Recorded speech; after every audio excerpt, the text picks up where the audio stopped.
The Black Phone on Elm Street is a hit. Let's get into it.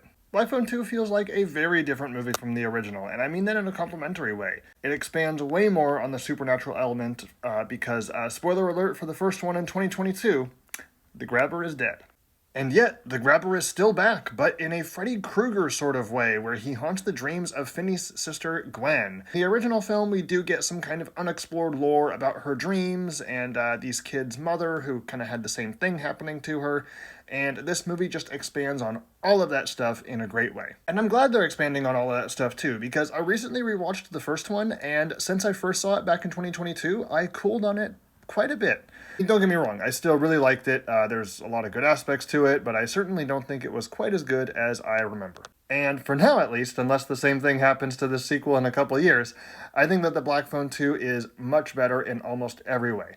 The pacing is better, and it felt like there was something constantly happening. I think the supernatural element was focused on a lot more and felt more significant to the story.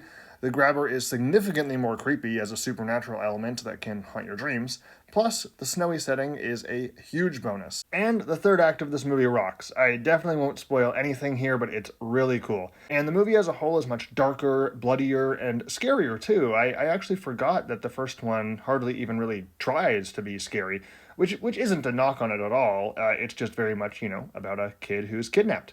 And the scares are kept pretty low. But I think that this one ratchets all that stuff up, and it's far from scariest movie of the year or anything like that, but there's plenty of really good, creepy, and intense sequences. I think Black Phone 2 is great.